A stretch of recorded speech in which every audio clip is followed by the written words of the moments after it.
היא מאוד מתרגשת, וזה ממש כבוד רב להיות שם, כאן. אני אדבר באנגלית כי עד לפני כמה דקות לא ידעתי שאנחנו אמורים להגיד כמה מילים, ואני רוצה לדבר מהלב, ומהלב זה בשפת אם, הכי קל לי. So, excuse me to the Israelis, but you know, when my kids asked me where are we going today, I said we're going to a party for Jim Shalom. Now, we work in Gisha L'Chaim with so many people, not everybody remembers everybody. And so my daughter said, Jim Shalom, yeah, he was one of your honorees at a dinner. It's funny because in Gisha L'Chaim we so value what you've done in this country, and I don't have to repeat how you've transformed medical care in this country and how you set as a role model. But because, and not because we don't value you, but because you are so modest in everything you do, that would not have been the first thing that I would have remembered about you, Jim. Not standing in front of 700 people in the avenue getting an award with the cameras flashing. That's not how I would remember you, Jim. What I remember when I think of Jim Shalom is, first of all, the Bitoy Chesed Shel Emet, a pure compassion on truth, and a moment where a human being connects to a human being.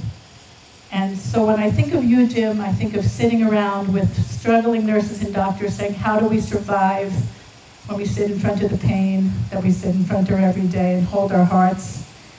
And when I think of you, I think of those meetings where you were always the one who just guided the energy towards a positive place. When I think of you, I think of a spiritual care conference in which you had a patient come and interviewed her so that her story and her voice could be heard, so everybody would understand that you can really listen and hear somebody's voice when you know what you're doing, and you showed us how.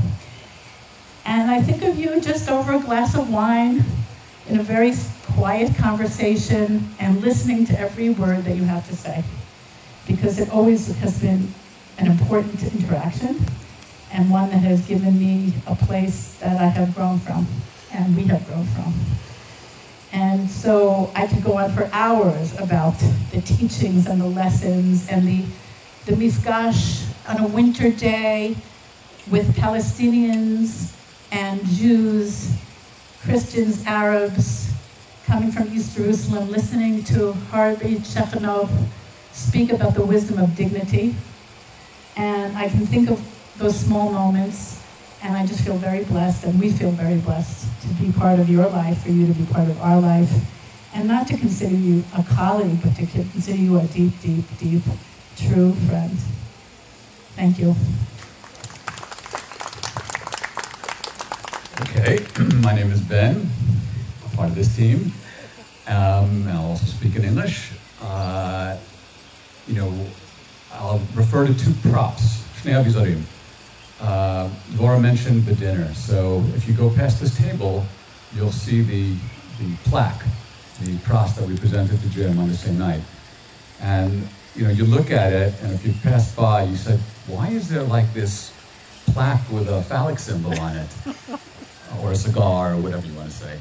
And effectively, it's because the Amutah is called in English Lifesdoor. And so we thought we'd have a mezuzah, and people would have an association with the name of our Amutah.